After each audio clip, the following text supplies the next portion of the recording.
Share করতে চাই আমি। সেই কথা হচ্ছে একটা বন্ধুত্বর জন্য, একটা ফ্রেন্ডের জন্য, একটা কি সবারই ক্ষেত্রে এরকম হয়, আমার একা না। প্রথমে কি হয়, চিনা হয়, দিয়ে বান্ধবী হয়, ফ্রেন্ড হয় যাকে বলে, দিয়ে ফ্রেন্ড থেকে বেস্ট ফ্রেন্ড হয়। যে কোনো বান্ধবীকে বেস্ট ফ্রেন্ড করবা, দিয়ে ওকে অনেক অনেক মানে ওকে এইটা জানাবা যে তোর প্রতি অনেক কেয়ার আছে, আমার ভালোবাসা আছে, নিজের বোন থেকে বেশি ভালোবাসি। তো সেক্ষেত্রে বেশিরভাগ কি হয় যে যখন ওরা জেনে যায় আমাদেরকে কষ্ট দেওয়া শুরু করে, এমন এমন কথা বলে যেটা আমাদেরকে ভালো লাগে না। ও ভাবে যে হ্যাঁ বেস্ট ফ্রেন্ড, কিছু মনে করবে না। বাট আমার মনে হয় যে এইটুকু ওদেরকে ভাবা উচিত যে না, যেটা আমরা বলছি বা করছি আর খারাপ লাগতে পারে বা কিছু। আর একটা কথা, আমরা যত কারোর জন্য যে কোনো জিনিস আমরা করে নিই, কোনো দিন নাম পাওয়া যাবে না। নামের জন্য নিশ্চয়ই কেউ কিছু করে না, একটা ভালোবাসার জন্যই করে, একটা বান্ধবীর জন্য বা বেস্ট ফ্রেন্ডের জন্য। বাট যদি বা লাইফে দুঃখিত বা কষ্ট যদি না পেতে চাও, এই ফ্রেন্ড, এই রিশতেদার যেগুলো, আমি মানে ঠিকঠাক বাঙালি জানি না, সেজন্য আমার বাঙালি বলতে একটু কষ্ট হচ্ছে।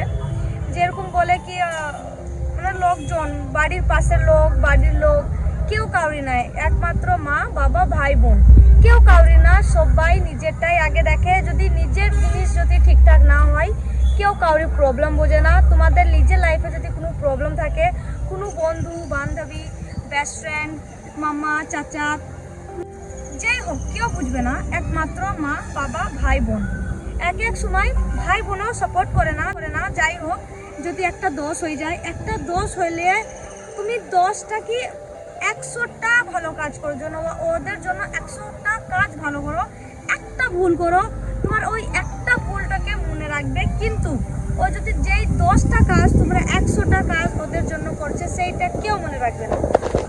আমি যে জিনিসটা বলতে চাইছি সেইটা হচ্ছে, এই বন্ধুত্ব থেকে অনেক দূরে থাকো, দূরে সম্পর্ক রাখো। আমি এটা বলছি না যে বন্ধুত্ব করো না, করো, কিন্তু দূরে। বেশি ঘুরলে মিললে, বেশি নিজের দেখানো, যখন নিজেকে ওদেরকে দেখাতে যাবা যে না, তোকে ছাড়া আমি থাকতে পারবো না, বা তোকে আমি প্রচুর নিজের কাছের ভাবি, বা তুই আমার লাইফে অনেক ইম্পর্ট্যান্ট, এই জিনিসটা যখন ওরা জেনে যায়, ওরা একটা জিনিস ছাড়ে না, এমন একটা জিনিস ছাড়ে না যেটাতে আমাদের খারাপ লাগে।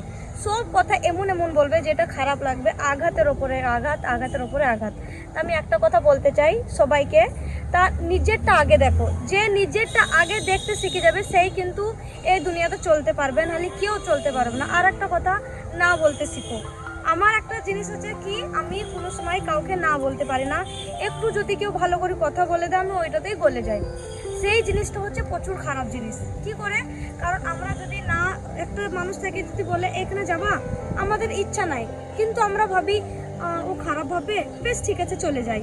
আমরা বেশিরভাগ আমরা কি করি, ঠিক আছে চলে গেলাম, চলে যাওয়ার পর ওইখানে যাওয়ার পর বাড়ি এলাম, আমাদের ইচ্ছা না থাকাকালীন ওইখানে গেলাম, এনজয় আমরা যাদের সাথে গেছি ও কিন্তু এনজয় পেয়েছে, কিন্তু আমাদের ওইখানে ভালো লাগে না, ওইখানে ভালো লাগছে না, ওইখানে ওদের জন্য আমরা গিয়েছি। পরে আমরা কি শুনতে পাই যে তুকেও তো নিয়ে গেছি, তোরও তো এনজয় হয়েছে, হ্যাঁ না তেনা। বাট আমি কথা বলতে চাইছি, আরে আমাদের যদি ইচ্ছাই যদি না থাকে, ওইখানে কি এনজয় হবে? জোর করে এনজয় হওয়া যায় না। আমরা কিছু বলতে যাই, যদি ওদেরকে কিছু বলতে যাই ভালোর জন্য, যে না এটা ঠিক না, এটা করলে এটা ঠিক হবে, ওরা হয়তো ভাববে যে আমরা হিংসা করছি বা জ্বলছি, বা আমরা ওদের ভালো চাই না। কি দরকার পড়েছে কাউকে বলার জন্য যে এটা করিস না, ওটা করিস না? তা যদি বা কেউ কিছু বন্ধুত্ব থাকে, কাউরি লাইফে কেউ ইন্টারফেয়ার করো না, ভালো বলতে যাবা খারাপ হয়ে যাবা। আমরা এক কথা বলবো, ও অন্যরকম ভাববে। সেই ক্ষেত্রে আমার মনে হয় যে বন্ধুত্ব না করাই উচিত, বেটার অপশান। বন্ধুত্ব করতে গেলে স্যাড থাকতে হবে, সেজন্য বলবে কাউকে সিরিয়াসলি ভাবে নেওয়া দরকার নেই। বন্ধুত্ব কারোর সাথে করা দরকার নেই, কাউকে সিরিয়াসলি নেওয়া দরকার নেই। যত হবে ততটা দূরে থাকো এই বন্ধুত্ব থেকে। পারলে বন্ধু বানাইও না, সেটা থাকো, একা থাকবা, লাইফে ভালো থাকবা। যতটা বন্ধু থাকবে ততটা লাইফের টেনশন, কারণ নিজের বাড়ির টেনশন যতটা হবে না, বন্ধুরা বান্ধবীরা তার থেকে বেশি ডবল টেনশন দিবে। এমন কথা বলবে, আমরা ডিপ্রেশনে চলে যাবো। এই বললো, ওই বললো, না বললে পারতো, কেন বললো, আমি এমন কি বলেছিলাম, কথাটা বুঝতে পারতো। সেজন্য আমার মনে হয় ওই বান্ধবী ঘর থেকে না হওয়াটাই বেটার। নিজের লাইফে যে প্রবলেম চলছে ওইগুলো সলভ করো, ওই বান্ধবী চক্করে নিজের লাইফগুলো নষ্ট করো না। নিজেরটা দেখো, ওরা তো নিজেরটা দেখছে, তাহলে আমরা নিজেরটা কেন দেখতে পারবো না? অবশ্যই দেখতে পাবো। তার লেগে বলছি নিজেরটা দেখো। বন্ধুত্ব, যে নিজের বন্ধুত্বের জন্য, নিজের বান্ধবীর জন্য নিজের জিনিসটা বুঝে না, নিজের আমাদেরকে কি করা উচিত না করা উচিত ওরটা আগে ভাবে, নিজেরটা না ভাবে। ওর লেগে বলবো যে নিজেরটা ভাবো আগে, তারপর নিজেরটা আগে ভাবো, তারপর নিজের বান্ধবীটা ভাবো। কারণ কোনো বান্ধবী আগে নিজেরটাই ভাবে, তারপরে নিজের বান্ধবী ভাবে। আজকে ব্লগ এখানে শেষ করছি। আমার যেটা কথা বলার ছিল বললাম।